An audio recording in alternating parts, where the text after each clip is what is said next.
start the stream. All right. One of the things I always have to do before with the stream, I always have to make sure it's actually working. So I'm gonna hop over to Twitch real quick, and then I will do my little introduction. Creator dashboard, stream manager. Oh, it looks like we're good. All right. Um, Hello everyone, and welcome to a special guest episode of Let's Get You Painted. So I'm obviously Alec of Wrecked and Confused, and also now we're doing a new show, which we're doing some painting, but we're also having guests on describing what they paint, why they paint, and what they listen to. And that show is obviously going to be Let's Get You Painted. And here is our very first guest. So, Rob, go ahead. Hello, my name is Robert. I'm an avid War Machine player. I've been playing war games since 2008 when I joined the Navy, and then some friends got me into Warhammer. One at the time actually tried to get me into War Machine, but I was not interested at the time. Flash forward about 8 years, I was living in New Jersey, and the War Machine bug finally got me. Picked up the Protectorate of Menoth and been playing War Machine on and off ever since. Took a break at the end of Mark III. Came back last year around Adepticon, and have been playing pretty heavy since. Very cool. So I should also mention that I am also a very heavy Protector of Monolith player, playing since Mark 1. And yeah, I've just been playing them very heavily as my primary faction. And then occasionally, I do obviously skip into other factions. And yeah. So why did you pick Protector of Menoth when you first picked him? Their aesthetic really was pleasing to me, and the model that really drew me in, like I think most Protectorate players will say, was the Harbinger of Menoth. I was a big fan of the model, big fan of the lore. I really liked the Crusade knightly aesthetic they had going on. And having coming from 40k, to me they were like the most 40k-ish faction. Okay. Uh, so you mentioned like that, you got in because of Harbinger. Um, it's humorous that when I first got in, we didn't have Harbinger. Uh, and but I definitely get what you're coming with that. No, when you played in 40k, what was your faction? At the time, I played Blood Angels for the most part, and up until last year when I kind of quit playing with the new edition, I wasn't really a big fan. I was playing Chaos Space Marines, but the local game store we have closes at 9 o'clock. And by the time I get there after work, set up for a game and start playing, the store would close before we finished. So I picked up War Machine again because you can get a game in less than 2 hours. Yeah, definitely. Um, when I originally got into War Machine and Protector of Menoth, it's because someone bought me the Protector of Menoth starter, and because he wanted to play Signar, and he thought that I would like playing them. I was playing Dark Angels at the time, oh, many many years ago, and he's like, "Yeah, I think you'll like these. These will kind of be like your Dark Angels." So I definitely get what you said about with the knightly aesthetics and things like that. So you're currently still playing Protector of Menoth. I know you've also come back and forth to a little bit of different things, but what's something you're currently working on, or Well, are you fully painted? so I did not have almost anything painted until the week before Adepticon, uh, which I painted up 100 points of Temple Guard. And this past week, I've just finished painting up the models I need to run a second list in Temple Guard fully painted. Okay. So the next task is probably going to be getting two lists in Final Interdiction painted up. Now you did play your final edition at Adepticon last year, didn't you? Or was or, No, I did last year. I just took some stuff to do a demo game. I brought a local guy with me to Adepticon. He ended up picking up Brine Bloods, and I just did we just did like some demo games. But last year at Adepticon, they didn't have a lot of space set up for War Machine compared to this mhm. year. This year they actually brought back Iron Arena and everything, so I was able just to play nonstop. I have been playing Final Interdiction though at some local steamrollers in the St. Louis area. Now, do you have a favorite caster? Um, for Temple Guard, it's definitely going to be Fiora. Okay. Sadly, I feel like we got the worst version of Fiora we could have got in that roster. Oh, with Fiora 1, absolutely. Absolutely. Still having a lot of good times with her though. Insight is a heck of a drug. It is. As far as Final Interdiction, pretty much like yourself, my favorite is Resnick.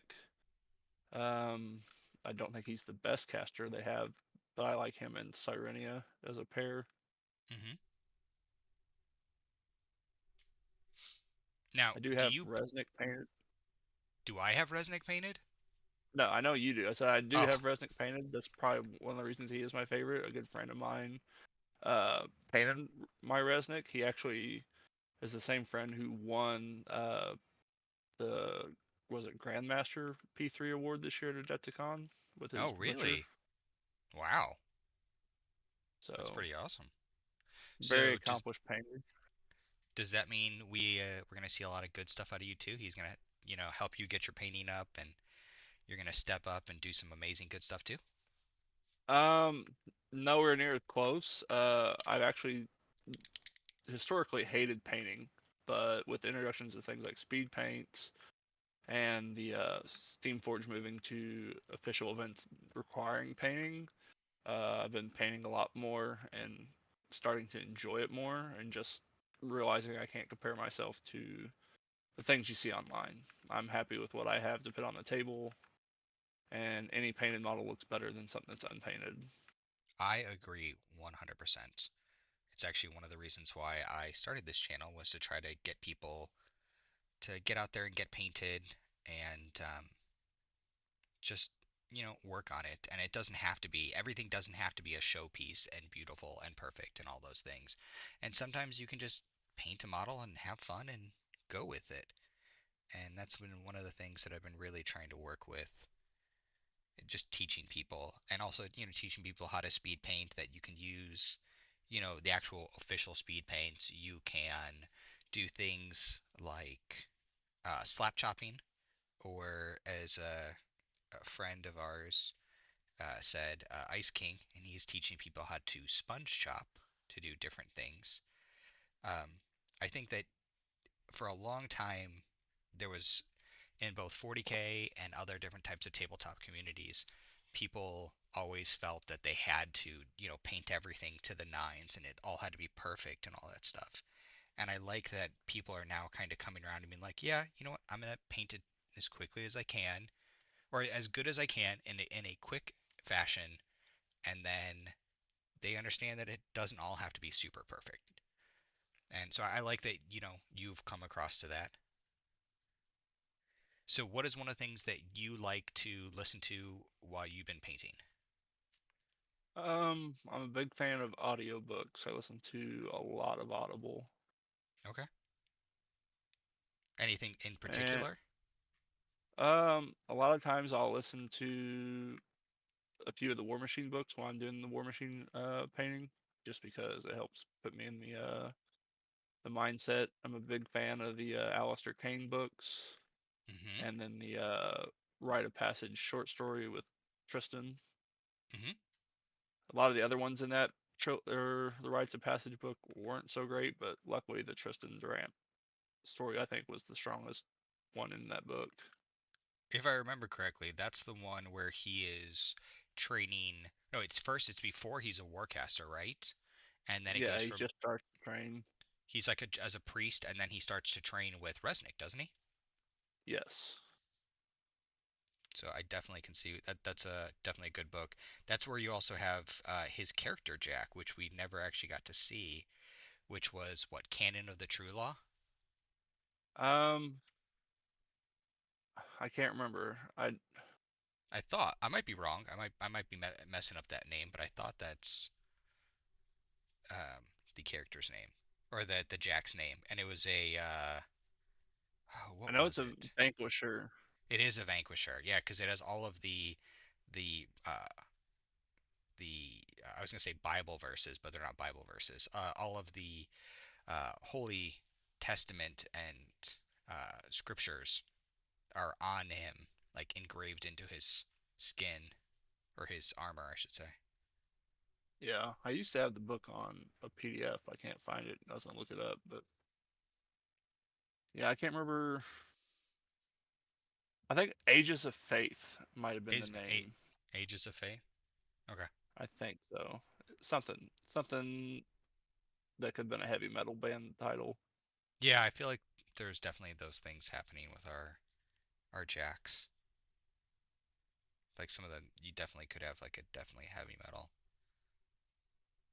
Um, Personally, I like listening to well, depending on what I'm painting, I definitely do listen to audiobooks.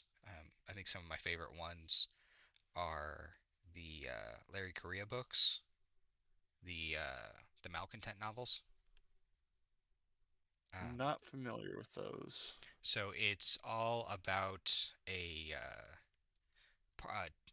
they're Stormblades in the Storm Division, and it's during the invasion of Seoul. And the two main characters, Calvin Cleesby and I forgot what Madigan's first name is. Something Madigan, Captain Madigan, or Lieutenant Madigan. Um, they are preparing a unit of. Uh, they're basically like the Dirty Dozen almost, where like they're all the kicked out guys that were Storm Knights and things like that, and they're basically set to fail, but they need more people for the invasion of Seoul, which is when Signar went from Caspia. To those people who don't know, they went from Caspia into Seoul, which was where the Protectorate of Menoth had uh, basically set up their own capital directly across from the the Signarian capital, and uh,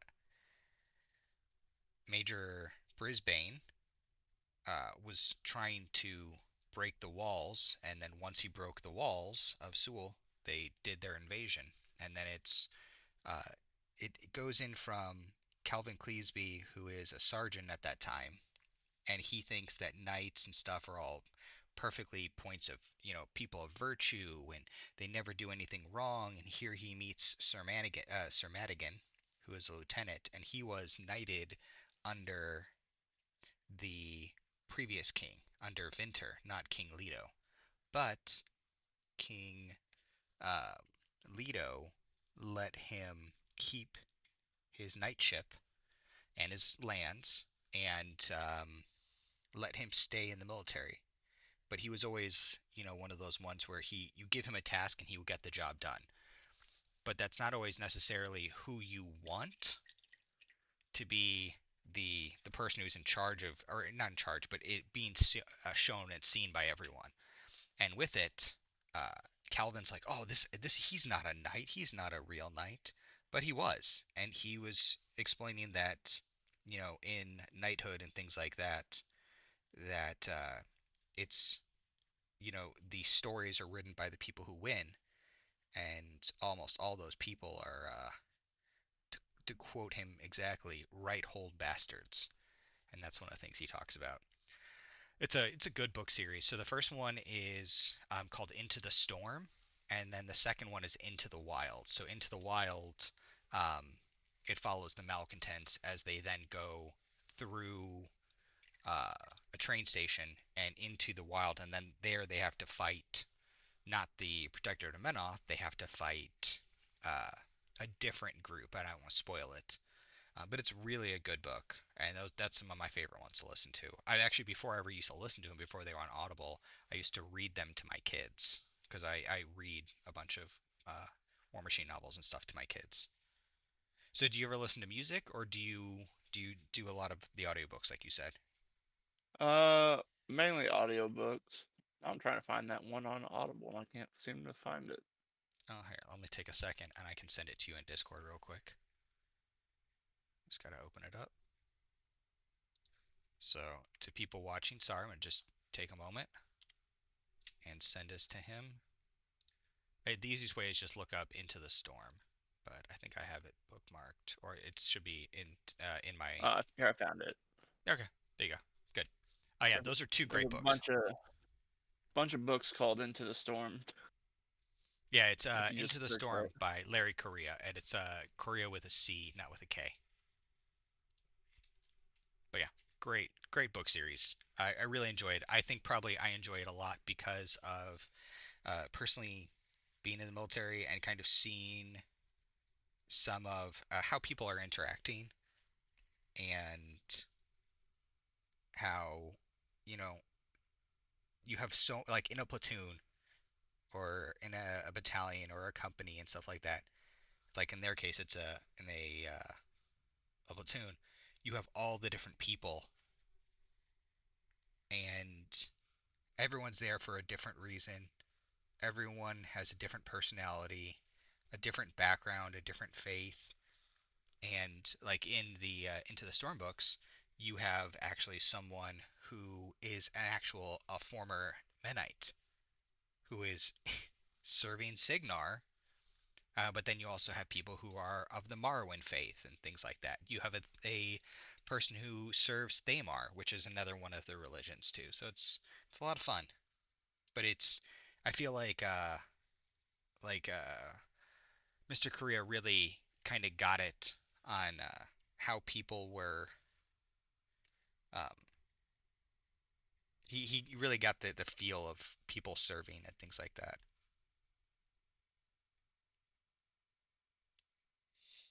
So I definitely have always enjoyed that book. And then one of the things I like to listen to is 90s punk or like heavy metal. Those are some of the things I really like.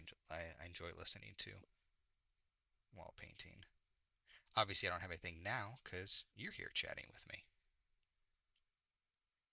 Now, you were painting something not too long ago that you had a little bit of a mishap happen. What were you painting there? Mm, you have to refresh my memory. I've painted a lot of stuff lately. I believe you Oh, were my painting. incinerators. No, no, the Orgoth. Oh, I wasn't painting them. I was getting ready to play a game at the house. I have a little room set up where I can play, and a friend of mine from work, the one who plays Troll Bloods, was coming over to play. And I usually transport a lot of my models and store them on baking sheets with magnets. Hmm. And I set the tray on a shelf, and somehow the tray fell, and the entire Orgoth army shattered. Oh, that was very sad. Felt really bad when I saw that. So basically lost all of that stuff. But I mean, luckily you did still have your men off, so that's a good thing. Yeah, I would have been way more upset if it had been my protectorate stuff, but that stuff is plastic and metal, so it actually would have been a lot easier to fix. Oh, then resin. Yeah, it's like the resin stuff just like exploded, like fingers and everything, just like parts broken into like 15, 20 pieces. That's rough.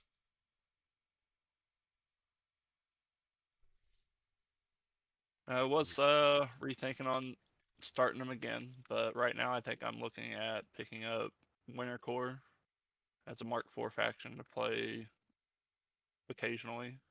Okay. Yeah, I think I actually have one of their casters I picked up for IKRPG, but then I just never built her. I think it's a her. Maybe it's not. Most of their casters are actually female. I think. I think they have. one male caster. Well, Let when me I look get here. to, I should hopefully get those dervishes here on Sunday if I can get out to the game store, and then I'll send you her and the dervishes. Well, Actually, so good. I have a chance. I think I'm gonna be able to pick up basically full FA everything for Winter Core off somebody that's selling it for like 40% of retail. Oh wow. Does he already have the command box? Yes, he's got the only thing it doesn't have is avalanches warjacks, but it's got like all the casters, four of each warjack, other warjacks, two of the 80 mils. It's like Because almost 400 points. okay. I haven't actually assembled nor painted my Kador section of my two-player starter box. So if I it actually didn't have, picked that up at Adepticon. oh, okay. Uh, I have choice words for some of those models on building them. They were not super fun. Um, Glover and Vilkul stand out as being a annoyance. yeah, I definitely. So when I got to do that, I there were no instructions out. So building this guy from scratch with no instructions was a little difficult. It was a lot of trying to figure out how to make it work. I'd been working on the Signar section of it because I'm gonna probably be using them in Gravediggers, and I hadn't actually touched the. I actually had painted them already, but I didn't like how it all turned out, and so I was like, well, it's a perfect time to strip them and start again. You use a sonic cleaner to strip your models. No, I just soaked them in simple green. So for Christmas, I got a sonic cleaner from Harbor Freight, Hmm. and using that with LA Totally Awesome from the Dollar Tree. What was taking like weeks in simple green, just like strips in about 10 minutes. Oh wow. Yeah, I think it I just run probably it through a couple times, and then the paint when just like falls off. what I do is I normally have them soak in there for a week, and then I take a toothbrush to them, and then I soak them in there another week, and so on. And I find like the little bit of agitation speeds up the process. But no, that's a great idea. Yeah, they got like I just got the little cheap like one. It's like basically just a little bigger version of a jewelry cleaner. I think it was like 70, 80 bucks the one I have, Okay. and highly recommend it. Like it's like it took even like the primer off models, so they were just like bare plastic. Oh wow, that's pretty impressive. Yeah, it was there was a YouTuber that's like eBay rescues or whatever. That's Hmm. what he was using, and it was just I was like I gotta get one of those, especially like at the time when I was like I picked up a bunch of models from you for Protectorate and other sources, and to make them match my army, they were gonna need to be stripped and redone. Oh, you didn't like my So paint anyone picking up, jobs? well, the ones I got from you weren't painted by you. You got them from someone else, I Oh, I believe. think that's right. I don't think I gave you my painted. I think I gave you primed ones, didn't I? Did I give you actually painted? I think the stuff I got that was yours was just like either primed or just bare. Okay. No, I get that. I couldn't remember what I sent you. That was a while ago. Yeah, it was middle of last year, I think, probably sometime after Adepticon. Oh, I thought it was before, I wasn't picked it? up. I don't believe so. I Okay, couldn't swear to it though. But I know I got gotcha. like adjudicator off of you. Yeah, I think I sent you some bastions, some incinerators. Um, didn't I send you some exemplar, some knights or some errants? I believe so. And then the lot you sent me from someone else, a lot of that stuff that I didn't need, I was able to actually re-gift it to a fellow Minoth player that I know. Oh, very nice. So everything went somewhere where it was needed. That's the best part. I've been shrinking down my all of my stuff for the past 2 years. just because, well, you know, it's probably not going to be playing it and going to be getting here to move here in a bit again, and I didn't want more movers to break my stuff. Though, as my wife pointed out, I should have let the movers paint it, or not paint it, break it, and then I could just claim it. And I was like, but I don't want them to break it. I'd rather give it to someone. Uh, Yeah, the a lot of those government movers aren't the most careful either. oh yeah, it was a complete chaos. We'll just say. I'm trying to work on the her flamethrower chainsaw here. Trying to figure out exactly what I want to do with this. I did a red, dark red, and then I'm gonna do some of the orange, and then come on, because the fluorescent orange, when you're doing it, if you don't do a good base, it just falls apart. Really And hope we see Fiora 5 with the teasers we got in what was that, the new Starlight RPG book. oh yeah, Iron Kingdoms. It's Strange Light. That's what it is. Strange Light. Yeah, that's I'm very excited about that because it mentioned, where that the fact that Krios is alive, um, that Fiora is still alive, and she is at in the flame in the jungle, and then you also have Tristan, and he is also still alive, and he is leading the people on Zoo. Oh man, why Well, is? that also mentioned in there the potential sightings of Harbinger and the Avatar of Menoth. Oh yeah, I did forget about that. So I'm kind of thinking we might see them as a cadre box when we finally get a new Protectorate army. Yeah, I could definitely see that. I'm wondering if I was wondering originally if we were going to see Krios as a commander, like part of the command box, but I don't know if we're going to now because I don't think he would work with Fiora. He hates her too much. Anyway, sorry about that. Um, but yeah, definitely seen potentially Resnick or seeing Harbinger, and yeah, I could definitely see that, especially the fact that Harbinger is not dead because so many people thought she was dead. Yeah, because the hinge hold scrolls or whatever, didn't it say like she dies, but doesn't like the High Reclaimer go in to like find her again? Because he's done it before. Wait, so I don't think he. It didn't say he went in to find her. So what it was is the last we heard of her was she was leading a force at the battle, and um, Barnabas was ascending to basically godhood, and like took a. He just saw like a glowing thing and just took like a bite out of her, and then the light faded. Um, so that was the last we heard about from that. And so everyone assumed she was dead. I was like, she's not dead. Yeah, what happened one time, her, so she died, and High Reclaimer, who is now Testament, well, unless he gets named to something different, went and claimed her and walked her back from the city of Inner Cane, the walled city. And then I believe the second time, while he was going and getting her body, because she was wounded by who was she? I can't remember who she was wounded by. But she was wounded, and so while or no, I think it was the first time, right? Because she's I think she this would be the second time she's killed. So the first time, uh, High Reclaimer goes back into the city, basically the city of the dead, which is what it is, and he gets her soul. And while he's doing that, it is um, what's his name?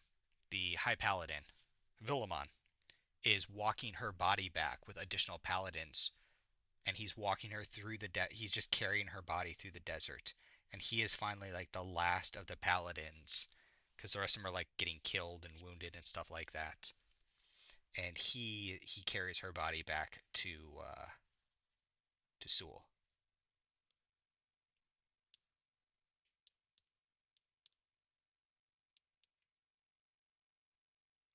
Oh, But I was really hoping for a Protectorate teaser at Adepticon with a keynote, but I think we all were, man. we continue to wait.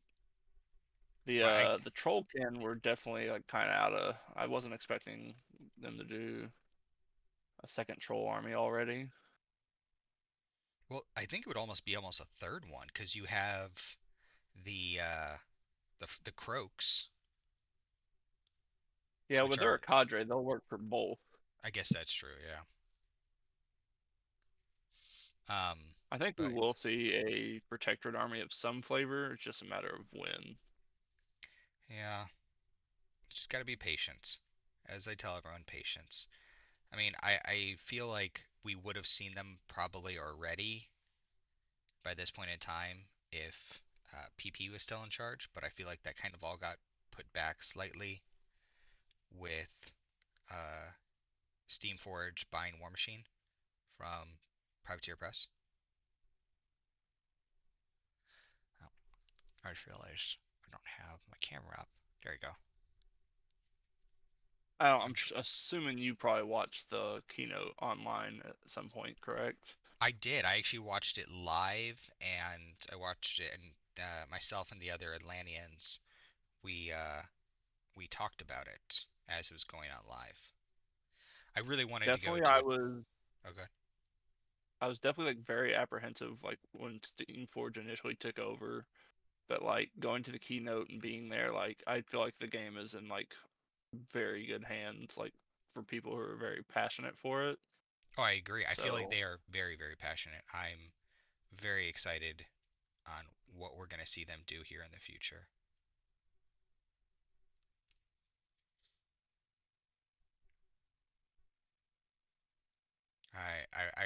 I'm very excited to see with what they do at Bocor. I want to see with what they're going to do at Gen Con, at Nova, the Nova Open, which I think the tickets are on sale right now for Nova, but I also know someone was saying that the website was having issues, the event site. So I don't know if yeah, I was thinking about trying to go to Nova this year, but probably won't happen because I did Adepticon. I understand. Uh, I was gonna say I'm gonna be Hopefully there. Warfare Weekend is a big thing still. I went this past year to Warfare Weekend for the first time. It was kind of a smaller con than I expected, but it's only a 2 hour drive, so Yeah. I was thinking possibly about going to Warfare, but I don't think that's gonna happen these days. Like now, just with the move and everything else. But I am gonna be helping out at Nova. I actually just was getting more details on where I'm gonna be volunteering and stuff like that. I'm excited about that. I can't wait to help.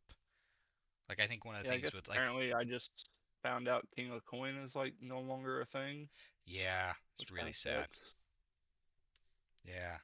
I mean, I'm very happy to say I was the last Menoth player to hold the king, or to hold the coin up until it got taken from me in a good way. The person definitely crushed me to get it, and that was Acres that got my coin, um, which is okay. I was actually playing Krios 2 when he beat me. I got a little nervous with how things were going, and I got out of position because I got into my own head, and then he was able to just tear me apart with Orgoth. That's how it goes. What do you think of this leather I'm trying to get? I'm trying to make the because this is the like it's supposed to be like a leather cloak for her instead of just traditional. So I started with a Menoth white base, and then I used 1% transparent brown with 75% water, and that's I think I got a light, a good, realistic light brown going there. Maybe Yeah, not. I think it looks good. And then I'm working on the fire. I have to wait for it to dry before I go to the next thing. One of the things when I got into Protectorate of Menoth, and like I continued after Tony got me the starter box, was I was like I never have to paint a face ever again. Done. Say less. Perfect. people are like, but don't you miss painting faces? I was like, no, I'm horrible at painting faces. I loved that all of our people have masks on. Yeah, that was definitely one thing that made painting all my temple guard a lot easier. Yeah. Like I'm looking at her face and I'm like, I don't want to paint her face. Like I'm gonna do everything. I'm gonna make it look nice. But I was just like, ugh, faces. Faces suck. And they don't. I just not good at them.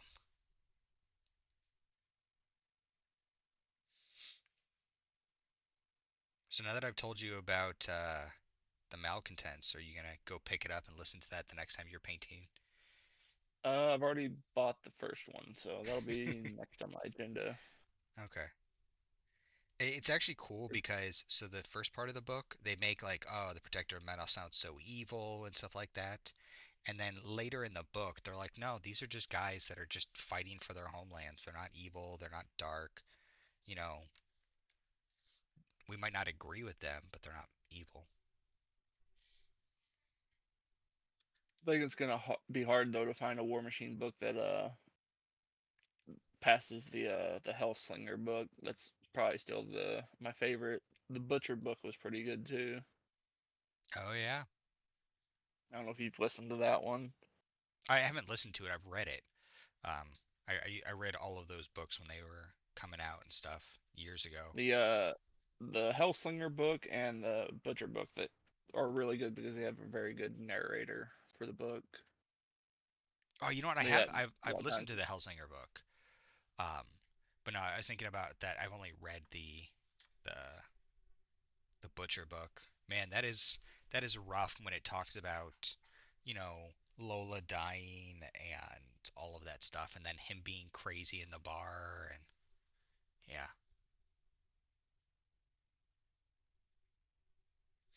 yeah, they Or- definitely do a good job with his character, like explaining like why he is the way he is. yeah, it's a really really good book. It's transparent orange.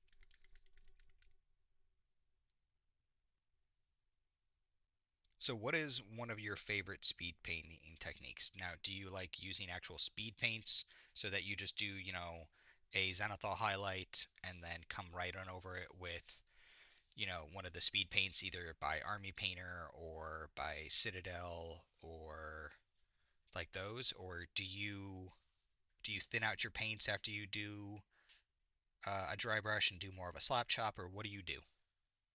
So with all the temple guard I did the first unit in like traditional, just like building layers, and I was like, I got to have all these things painted in a week. I don't have time, so I they were all primed flat black at that point.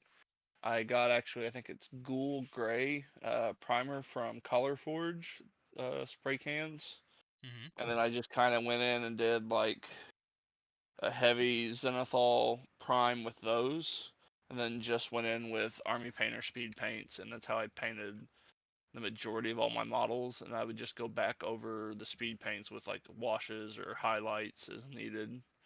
Like I still need a lot of touch up on them, but they're good enough for me for the table. Okay. But I just recently, in the past week, finally broke out the airbrush I got like 2 years ago, and I'm been trying to learn how to play around with it. Oh yeah, that is a process in itself. I have an airbrush, but I normally only really use it for terrain. And it's nothing against people who want to use an airbrush for minis. I don't do well with it with minis, and I can kind of be a little bit lazier with it when I do buildings and stuff. My plan is to do some more practice and then paint the two-player starter using it. I picked up a bunch of the Army Painter air paints, Oh so yeah, I I don't have have to those. worry about learning to thin or anything. So I'm just gonna use their triad system, I think, and then just go back and do like, so I'll do like a deep blood red for like the Kador, and then just go back and hit the details. Okay.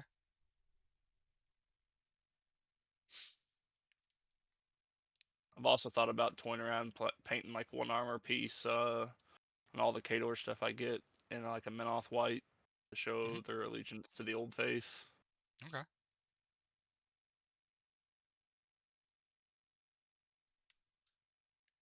that's a good idea.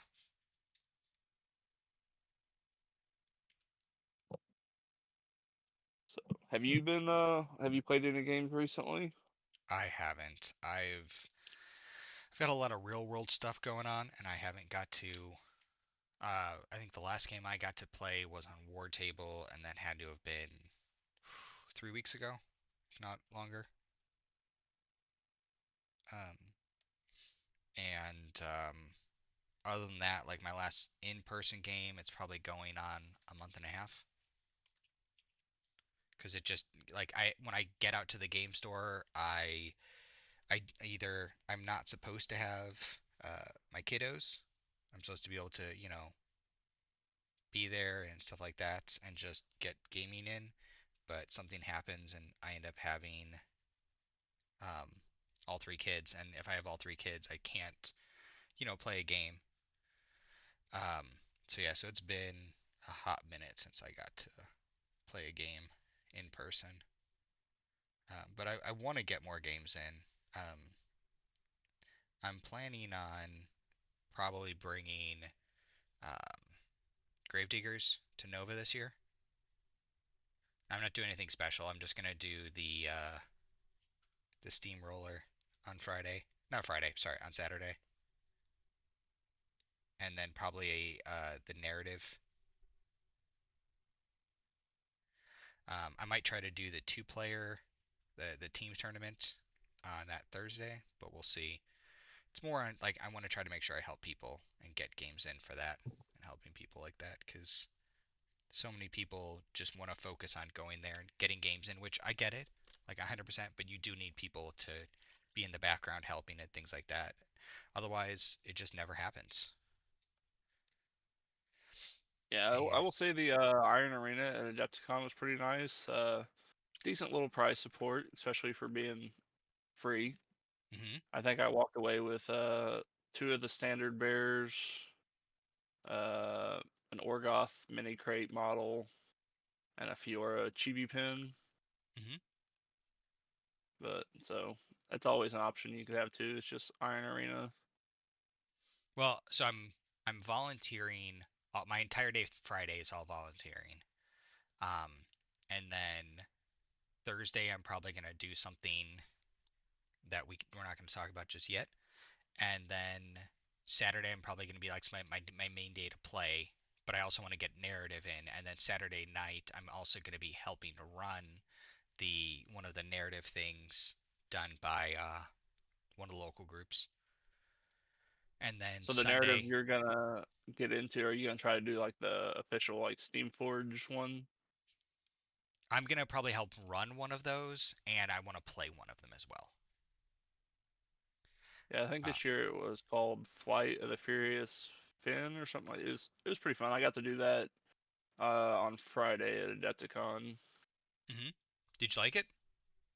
It was fun. The terrain was a little underwhelming compared to the Siege of Scarwall or the Blightergast piece, but for like a first event for Steamforge, like dipping their toe in it, I think it was a pretty good, well-run narrative. They had a staff member there, like going over everything, so it was a lot of fun. Very cool. And they're supposed to be having. I know you love to print things. Uh, they at the keynote, I remember them talking about releasing like STLs for that ship or something, so people can run that narrative Yep. at home or their local stores. Yeah. I'm actually trying to work with someone on having them design a airship for me so that if I do bring them, the Gravediggers, to Nova, that I will be able to use the steamship that or the airship that he's designing, as my carrying tray for like my tournament tray. That's a good idea. Yep, I think it'll be a lot of fun. And, that's, it's always one of those things like you're like, this will work well. So So, as you've which caster are you excited to play for? Gravediggers. Kane. I think Kane's gonna be a lot of fun. Um, I think though I'm worried about going into New Cricks, and I think Cynthia is gonna just demolish New Cricks. I thought it was interesting that they made sure that I'm sure this is probably like they're gonna explain it fluff wise. Maybe I haven't seen it, but that Cynthia doesn't take Kane's name. That she does. Um, I think it's Rosic or Rosaric, the his best friend. Yeah, the redheaded guy. Yeah, I can't yeah, remember his name. Redmayne. Yeah. I mean, with the book, with the I could see that, and I could almost see it being a thing too to like help protect her when she was younger, because Yeah. like Kane's pretty infamous. Well, if you remember, like she was kidnapped by Crix. Yeah, Denegra. Yeah, she captured her during um, the Hellslinger book, and then Kane had to go and get her back. So and I think that's why she hates undead so much because of that. Um, which is why she gets like some of those bonuses and stuff against undead. And yeah, I think she's gonna be a lot of fun. She might be my secondary, though. I really need to get games in with them. So I've made up a couple lists, and then I need to figure out how I'm gonna play and what works for my play style. Because I might have a great list, but if it doesn't really work for how I play on the table, it just won't work for us. Like, I won't do well.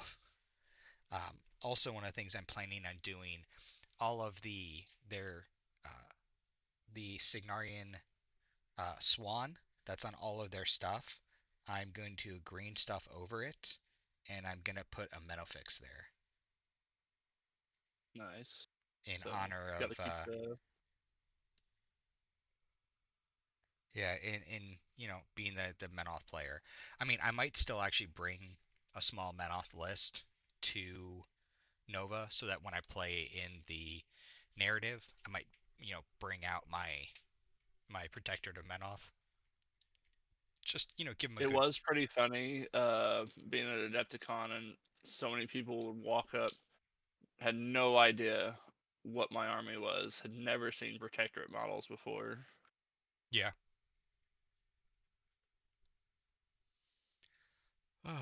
Well, it's always interesting. Like that actually helped me at Nova last year because people didn't know how to play against it. Like people weren't used to playing against um, Krios 2.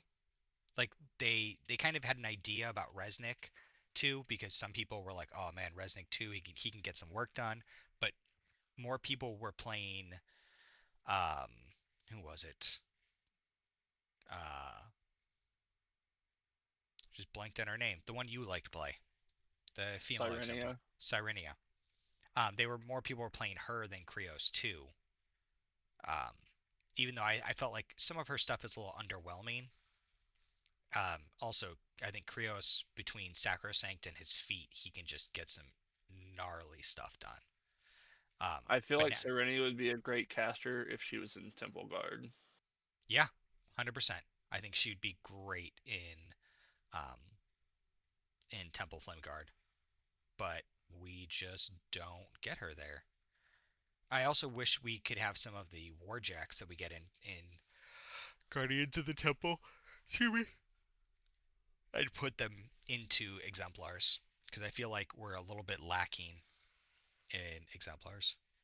But it is what it is. I mean, I don't think honestly we're gonna see Protector of Menoth for a lot longer. I don't. I mean, they said at the keynote that they're gonna be phasing people out. Except for they're not gonna phase out Grimkin. They're not gonna phase out. Um, they said Grimkin. Who was it? Infernals and Crucible Well, Guard. no, they said they're not going to provide new stuff, but he was saying like from the way I understood it, the legacy stuff isn't going away, and they're actually going to be making like hard to get models for other armies. Like I know they had the hooch hauler they showed for trolls. Yeah. So I don't Well, think the protector will go anywhere. We're just not going to get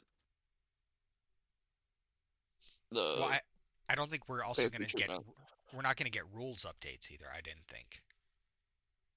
The I way thought I we're. understood it, the legacy stuff that's in the prime format now, from Mhm. what I understood, it's never going away. They'll always keep the rules updated for it, but we won't get anything new for those armies. Okay. That could be wishful thinking, but that's the way I understood it. No, I get that. I mean, the main thing is we'll see. Because I know that, like, in all honesty, they spent a lot of money buying War Machine from Privateer Press, and they need to sell us minis. So that's one of the things that they have to do is get us to buy new stuff, including the people who bought new stuff or who haven't bought stuff in years. I mean, I have, but I have a problem. I just always buy new stuff. But there are people out there who, if you never made them buy a new army, they would never buy a new army. But Yeah, I uh, agree with that. all right, so I've enjoyed talking to you so much, Robert. Thank you so much for telling me about, what you like to paint, what you listen to while you paint. Give me a little bit of history about you.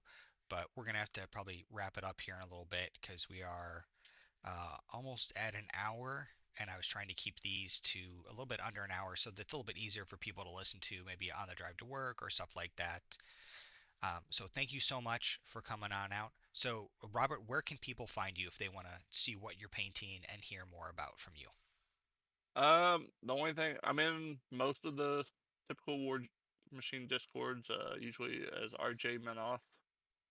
Um, if you're in the Southern Illinois area around St. Louis, like you can find me on the War Machine Community Finder page as the head contact for the Southern Illinois War Machine. And other than that, if I see you at a con, I'll probably have a Menoth shirt on. All right. Well, thank you so much for coming on as our first guest on Let's Get You Painted. And I look to see how much more stuff you get painted in the next, 6 months to a year. All right. All Thank right, you. thanks for having me. It's my pleasure. All right. Thanks, everybody. You have a wonderful night. Bye.